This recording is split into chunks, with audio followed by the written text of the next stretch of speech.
La Presidente del Consiglio Giorgia Meloni ha eseguito con un sorvolo in elicottero un sopralluogo nelle zone colpite dal maltempo in Sicilia. La Premier è arrivata in aereo a Catania per poi salire su un elicottero accompagnata dal capo del Dipartimento della Protezione Civile Nazionale Fabio Ciciliano.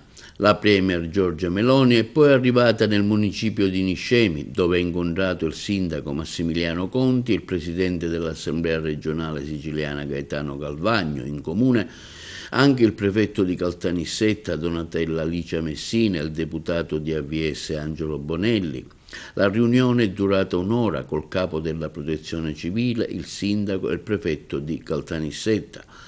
La Meloni ha dichiarato: quanto accaduto per la frana del 1997 non si ripeterà, il governo agirà in maniera celere, questa è la rassicurazione, come si apprende la notizia ANSA, fatta dalla Premier durante la riunione nel municipio di Niscemi.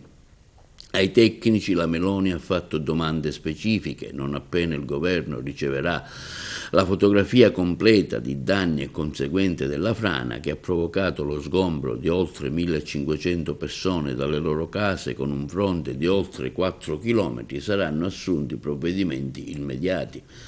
La Premier ha anche anticipato che ritornerà a Niscemi, primo cittadino di Niscemi Conte, presente all'incontro, e inoltre aggiunto: con la Presidente del Consiglio abbiamo fatto il punto sulla situazione dopo la frana di domenica, abbiamo parlato di coloro che hanno perso purtroppo la casa e della viabilità alle scuole. Il Premier vuole un cronoprogramma, un timing preciso degli interventi. Inoltre, senza indicare tempi, ma giorni, qualche settimana, chiaramente si farà di nuovo un incontro per decidere puntualmente sugli interventi di messa in sicurezza e in alcuni casi, come la strada provinciale 11, messa in sicurezza per il Belvedere, ricostruzione e riallocazione di chi ha perso la casa.